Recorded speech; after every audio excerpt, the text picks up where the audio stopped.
अस्सलामु अलैकुम वरहमतुल्लाहि वबरकातुह। मैं अपने तमाम देखने वालों को दिल की गहराइयों से अपने चैनल पर खुश आमदीद कहती हूँ। उम्मीद है अल्लाह पाक के फजल से सब पर खैर व आफियत से होंगे। सबसे पहले दुरूद सलाम पढ़ लेते हैं।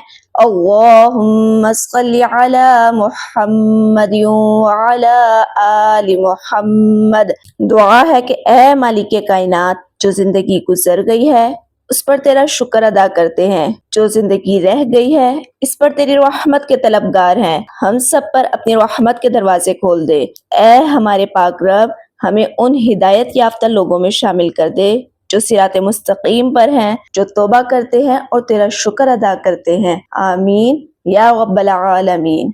हदीस में है, उक़बा बिन आमिर रज़ी अल्लाह तआला अन्हु कहते हैं कि नबी करीम सल्लल्लाहु अलैहि वसल्लम तशरीफ लाए। हम लोग सुबह में बैठे थे।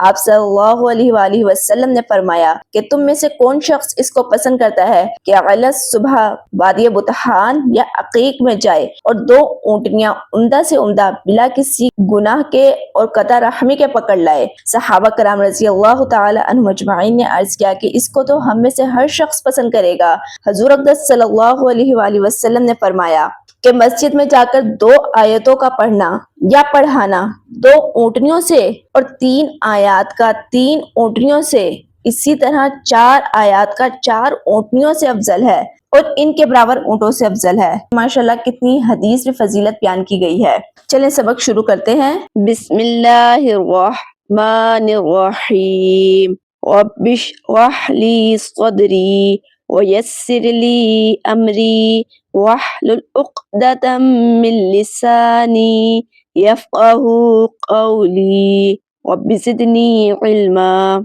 आज हम शिबा हरूफ के बारे में पढ़ेंगे। जैसे कि आपको मालूम है कि पिछले सबक में हमने हरूफ तहज्जी की तादाद के बारे में पढ़ा था कि टोटल अरबी में 29 हरूफ हैं, जिनमें से 19 हरूफ मुस्तफ़ला हैं और 7 हरूफ मुस्तअलिया हैं। ये टोटल 26 हरूफ हुए और बाकी 3 हरूफ के बारे में आज हम पढ़ेंगे। वो 3 हरूफ ये हैं, अलिफ, लाम, रा। इन तीनों हरूफ को शिबा मुस्तालिया हरूफ कहते हैं। यह हरूफ कभी पुर पढ़े जाते हैं और कभी बारीक पढ़े जाते हैं। अब किन सूरतों में बारीक और किन सूरतों में मोटे पढ़े जाएंगे ये देखते हैं। सबसे पहले अलिफ के बारे में जानते हैं। देखें, अलिफ अपने माक़बल के ताबे होता है। यहाँ पर मुदर्जा झेल सूरतें हैं। पहली सूरत, अगर अलिफ से पहला हर्फ मोटा होगा यानी हुर्फ मुस्तालिया में से कोई हर्फ होगा तो अलिफ भी मोटा पढ़ा जाएगा। जैसे क़ाला, ख़ातमा, ख़िताबन।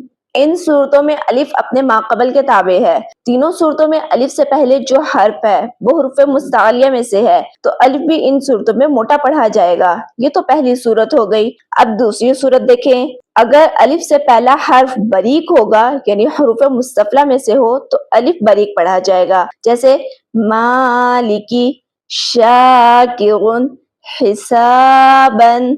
यहाँ तीनों सूरतों में अलिफ बारीक पढ़ा गया है। ये तो अलिफ की पुर और बारीक पढ़ने की सूरतें हो गई। आगे दूसरा हर्फ लाम है।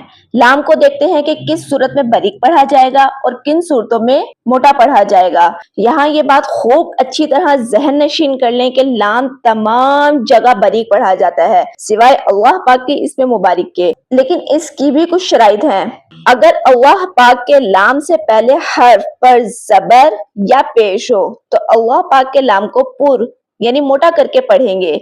अब मिसालें देखें, इन्नल्लाह क़दरुल्लाह मुहम्मदुर रसूलुल्लाह।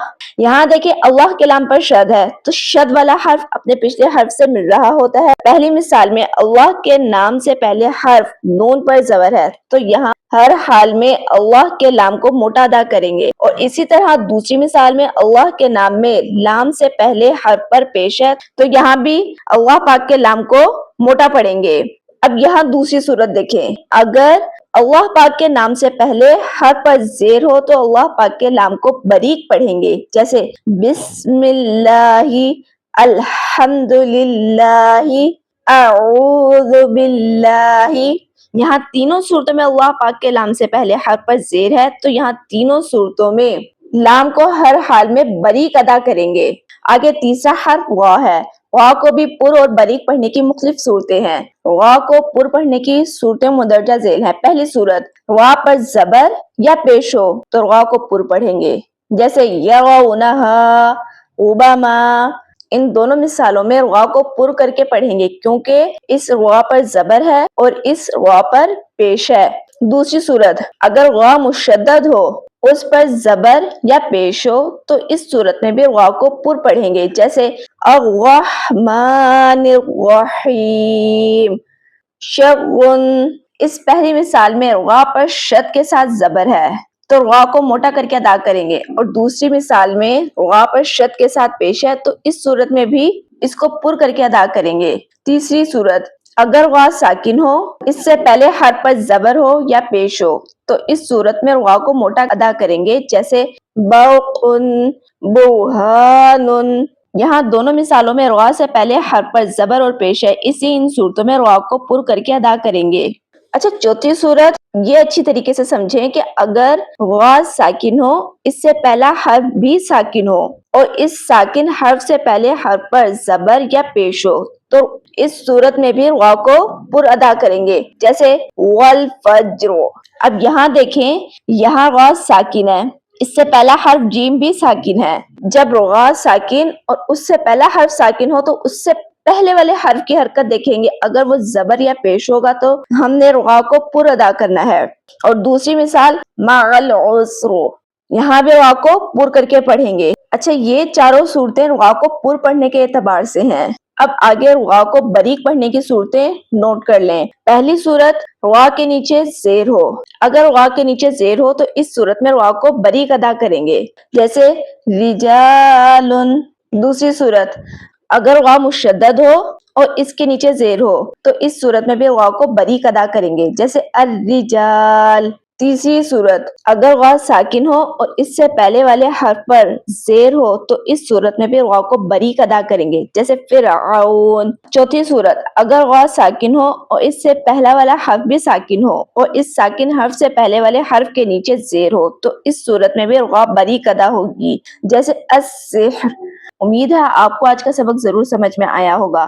اس علم کو صدقہ جاریہ سمجھ کر آگے ضرور شیئر کریں تاکہ آپ بھی ثواب کے مستحق ہو سکیں۔ چینل کو لائک، شیئر اور سبسکرائب ضرور کر دیا کریں۔ جزاکم اللہ خیرا کثیرا، فی امان اللہ۔ السلام علیکم ورحمۃ اللہ وبرکاتہ۔